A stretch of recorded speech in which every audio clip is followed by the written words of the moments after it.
One of the best-selling microphones in the world for beginner voice actors is a literal joke in the voiceover community. Is it on your desk right now? Let's find out. So let's start with which microphones you cannot use to get started in voiceover. If your microphone is attached to your headset, to your webcam, to your shirt, or to a 3.5 millimeter aux cable, it won't work. But we're gonna add 3 more microphones to the wall of shame. First up, we have the Razer Siren, the gamer's microphone. Then we have the Blue Snowball. And lastly, the largest joke in the voiceover community, the Blue Yeti. You will get ridiculed if you try to use it. I had to find out the hard way. So what's a good microphone? Finding a good microphone is a lot harder than finding a bad microphone because you have to factor in taste and matching your own voice.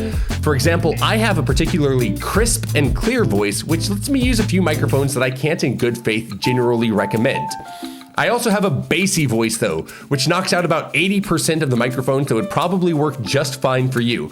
So any microphone that you're thinking about buying, find a microphone reviewer on YouTube that has a voice that's kind of like yours and listen to them on the microphone that you're thinking about buying. With that said, I have a few general recommendations. First off, as a surprise, if you have a high-end smartphone that was made in the last 5 years, it's probably good enough to get started. And if that smartphone happens to be an iPhone 16 Pro or Pro Max, then it's definitely good enough. It's scary how good the microphones on the iPhone 16 Pro are. Next up, at an entry level, the Audio-Technica ATR2100, which is usually about $80 but is on sale on Amazon right now for $30, is an intensely good entry point, even if it does look like a karaoke toy microphone. After that, we're gonna get into some things that will probably have an XLR hookup, which means that you're going to need an audio interface.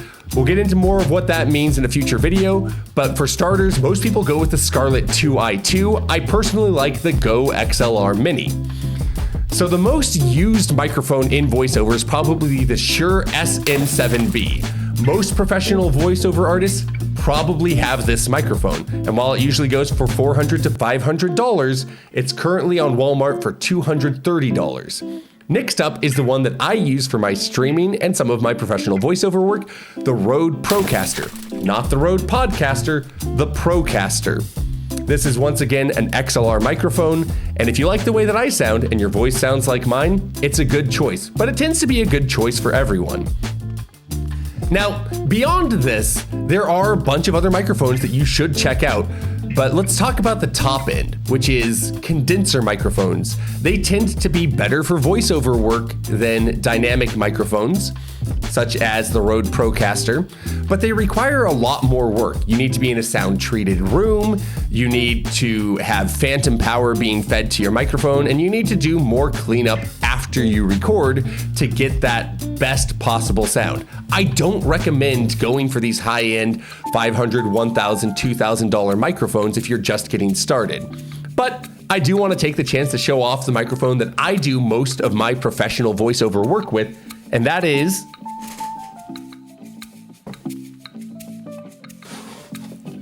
the Blue Kiwi. Surprisingly, the same company that makes the Snowball and the Yeti makes some insanely good high-end microphones.